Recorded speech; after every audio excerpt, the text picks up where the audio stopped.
Hello mathematicians! It's me again, Teacher Nova. In today's video, ang gagawin natin ay on how to solve quadratic equation by factoring. So a solution of a quadratic equation written in the standard form ax squared plus bx plus c, where a is not equal to 0, can be determined through a method called factoring. This method is based on the zero factor property, which states that if a and b are algebraic expressions, then the equations ab is equal to 0 is equivalent to the compound statement a equals 0 or b equals 0. A quadratic expression written in the form ax squared plus bx plus c is factorable if the discriminant defined by b squared minus 4ac is a perfect square, that is, the value of the discriminant has a rational square root. So let's consider the following examples. Determine whether each of the following quadratic expression is factorable. If it is factorable, determine the factors. So first example is x squared plus 2x. So first that we're going to do is identify the values of a, b, c.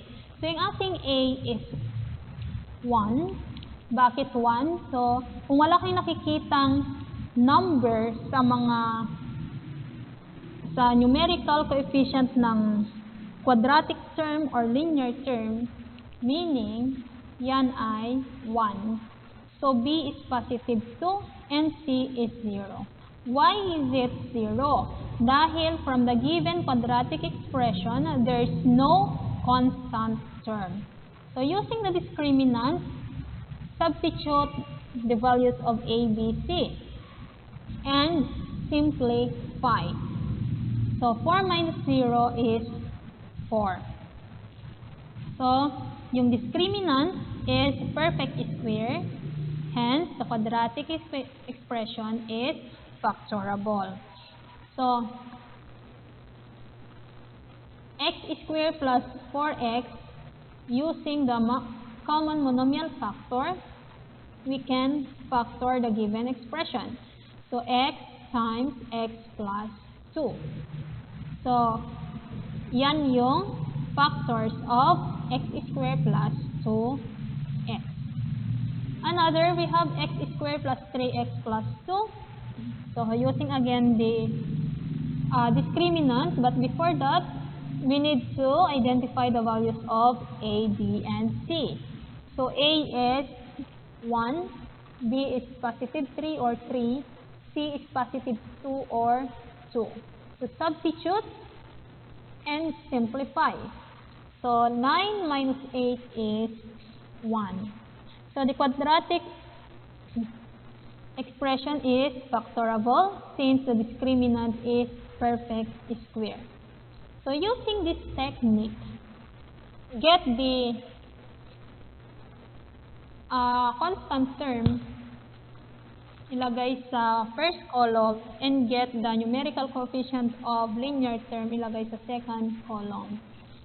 So sa positive 2, get the possible factors. So ano bang possible factors sa positive 2? So positive 2 and positive 1, negative 2 and negative 1.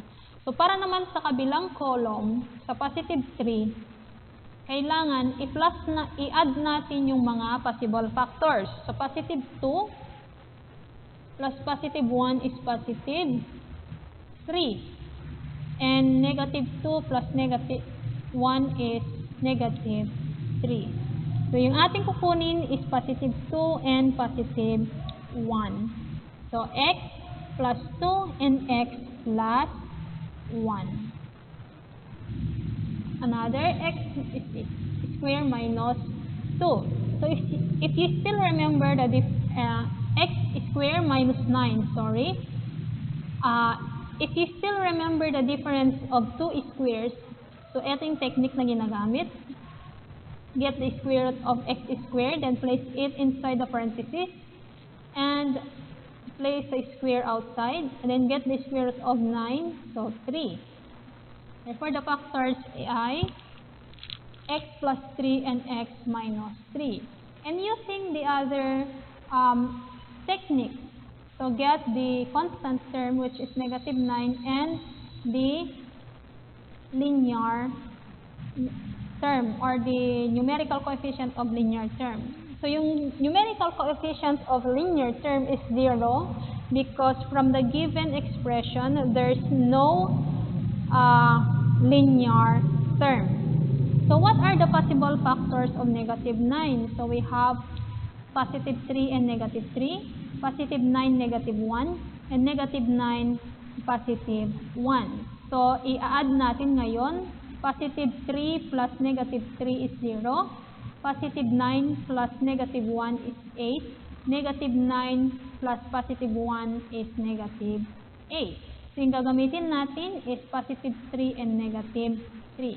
Therefore, the factors from the given quadratic expression is positive x plus 3 and x minus 3. So as you notice, the factors na ating nasolve ngayon ay the same lang siya sa naunang ginawa. And then we have 2x squared plus 3x plus 2. So using the discriminants, identify the a, b, and c. So a is 2, b is 3, and c is 2. So substitute and simplify. So 9 minus 16 is equal to negative 7. So the quadratic expression is not factorable since the discriminant is not a perfect square. So take note that zero factor property only works for quadratic equations written in standard form.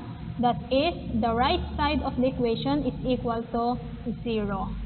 And yung ating standard form ay ax squared plus bx plus c is equal to 0. When solving quadratic equations by factoring, you may also apply different factoring techniques depending on the nature of the equations given. So, ito yung ating example. Solve the following quadratic equations by factoring. So, first example is x squared plus 7x is equal to 0. So, write the quadratic equations in the standard form if necessary. Pero yung ating given example is naka-standard form na. Then determine the greatest common monomial factor of the terms on the left side of the equation. So this greatest common monomial factor, this method is also known as common monomial factor or CMF. So using the CMF, the factors are x and x plus 7. So after applying the CMF, after the zero factor property, so get x and equate with 0, and the other one is x plus 7 equate with 0. And x plus 7, yung positive 7, transpose to right side, magiging negative 7. Therefore, the solutions of the quadratic equation x squared plus 7x is equal to 0 are 0 and negative 7. Another, we have 4x squared is equal to 6x. So, applying the addition property of equality, transpose 6 into the left side of the equation. So, magiging negative 6x. And next is apply the common monomial factor or the CMF. So the factors are 2x and 2x minus 3. After applying the CMF, you can apply the zero factor property. So 2x is equal to 0, and to the other side, 2x minus 3 is equal to 0. So dito, divide both sides by 2 so that we can get the value of the solution, the one solution. So x is 0. Dito naman, negative 3, transpose it to the right side, magiging positive 3. And divide both sides by 2 to get the x. So 3 over 2. So the solutions of the quadratic equations are 0 and 3 over 2. So to factor quadratic equation of the form ax squared plus bx plus c, where a is equal to 1, determine the factors of the constant term c, which gives a sum equals the value of b.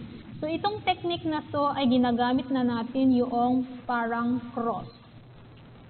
So ito, find the solutions of each quadratic equation by factoring. So first we have ax squared plus 4x plus 3 is equal to 0. So yan sinasabi ko parang cross, get the constant term and place it to the first column, positive 3, and next is the numerical coefficient of linear term, the second column. So what are the possible values or possible factors of positive 3? So positive 3 and positive 1. Negative 3 and negative 1. So, dalawa lang yung possible factors of positive 3. And next natin gagawin is i-add. Dapat ang makukuha natin is positive 4. So, yung first is positive 3 plus positive 1 is positive 4. The second is negative 3 plus negative 1 is negative 4. So, yung gagamitin natin is the first factor, which is positive 3 and positive 1. So, x plus 3, then x plus 1 is equal to 0. Then next is apply the zero factor property. So, x plus 3 is equal to 0 and x plus 1 is equal to 0. So, yung ating positive 3, transpose natin sa right side, magiging negative 3. The same also sa positive 1, is transpose sa right side, magiging negative 1. So the solution set of the equation is negative 3 and negative 1. Next is x squared minus 34x is equal to negative 240x. So, i-transpose natin ang negative 240x sa left side, magiging positive. And using this technique, get the constant term which is positive 240 and kunin natin yung numerical coefficient of linear term which is negative 34. So what are the possible factors of 240? So positive 24 and positive 10, negative 24 and negative 10. So, meron pang mga possible factors, but ito muna yung inilagay na mas naayon sa given.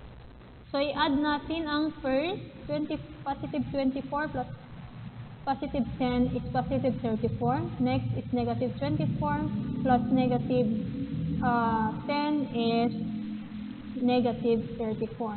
So the factors that we're going to use is negative 24 and negative 10. Therefore, x minus 24 and x minus 10. And next is apply the zero factor property.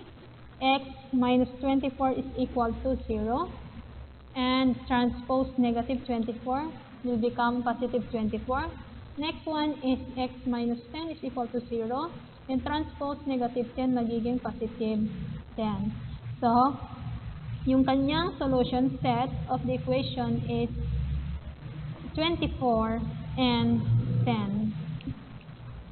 So, when the quadratic equation is in the form ax squared plus bx plus c is equal to 0, where a, b, and c are real numbers other than 0, and a is not equal to 0. So, it's not equal to 1, rather. So, kanina, yung ating ginawa is kapag ang A is equal to 1. So, ngayon is kapag ang A is not equal to 1. So, for example, 2x squared plus 5x plus 3 is equal to 0. So, ito is trial and error. So, the factors are x plus 1 and 2x plus 3. So, paano masi-check na yan ay tama? So, yung ating quadratic term, dapat yung dalawang first term dito, ang product is yung quadratic term. Next is yung constant term, yung ating last term na dalawa, kapag na-product, yung product is tama. So, i-multiply yan, dapat makukuha si constant term. At yung ating linear term na positive 5x, dapat yung product ni outer, so 3 and x ay 3x. Ipa-plus mo siya sa product ni inner. Positive 1 times 2x is 2x. So, i-add mo yan sila para makuha ang ating linear term. So, 3x plus 2x is 5x. So, nakuha natin. Ayan, 5x. Then now, next is you apply the zero factor property. X plus 1. And yung isa is 2x plus 3. So, yung ating positive 1 is transposed sa right side, magiging negative 1. At dito naman sa kabila, 2x is equal to negative 3. So, yung negative 3 ay galing sa left side, positive 3 siya, nagiging negative 3. And divide both sides by 2. Then, x is equal to negative 3 over 2. So, yung ating solution set ay negative. Yung solution ay negative 1 and negative 3 over 2. So, next is we have 3x squared minus x minus 10 is equal to 0. So, using this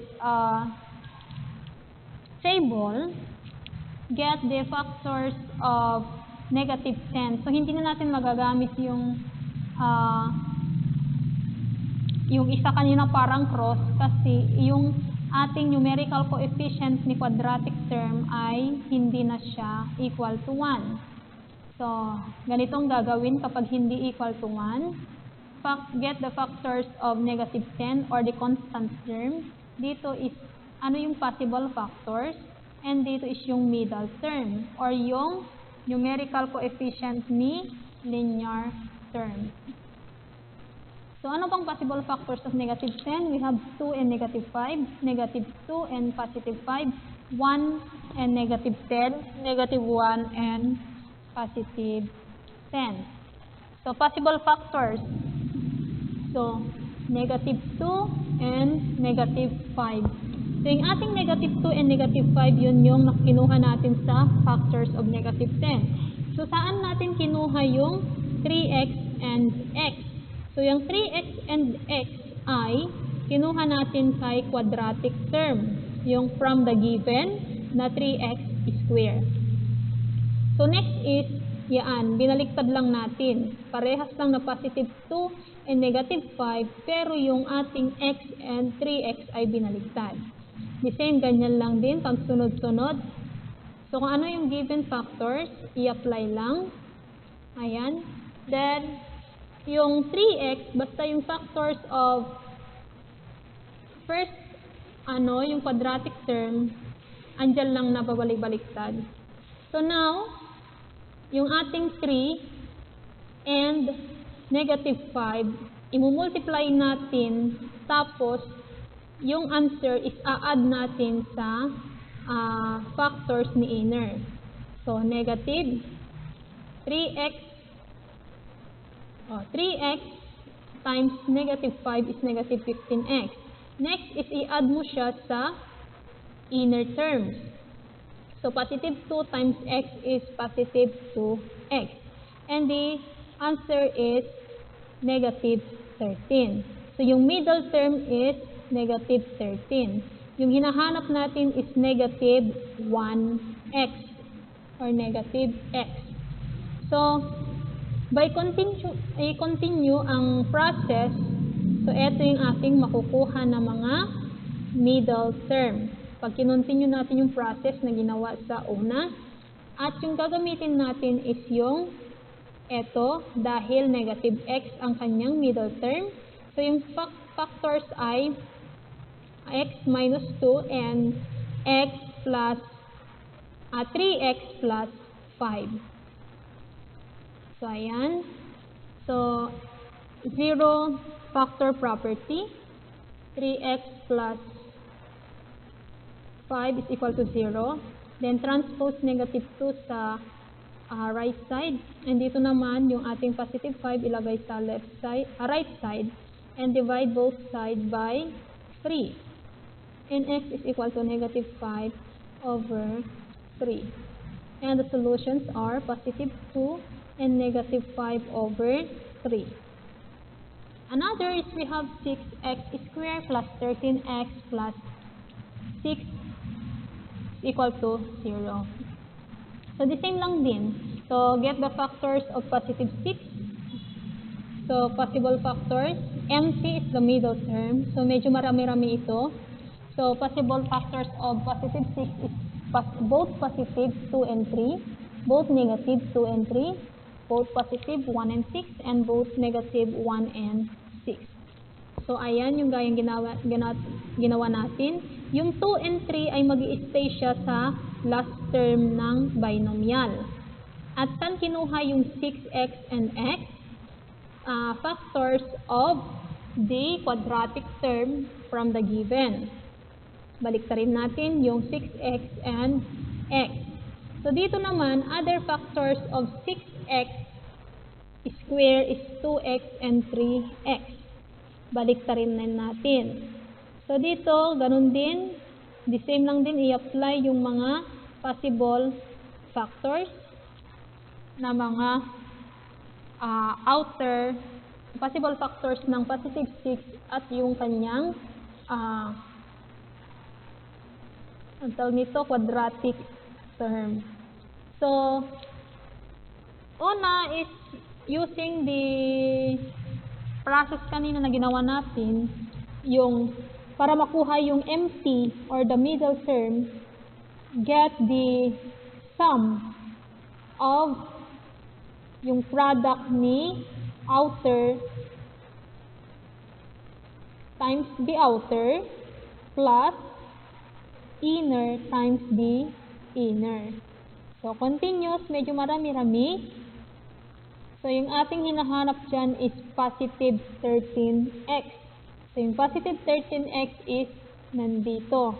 So, yan yung gagamitin natin. 3x plus 2, then 2x plus 3 is equal to 0. So, applying the 0 factor property, so, ayan. So, i-transpose natin yung positive 2 sa right side, magiging negative 2. Then, next is divide both sides by 3. So, yung x natin is negative 2 over 3. Dito naman sa kabila, transpose positive 3 to the right side, magiging negative 3. Then, divide both sides by positive 2. So, yung x natin is negative 3 over 2. Therefore, the solutions are negative 2 over 3 and negative 3 over 2. So, thank you for listening.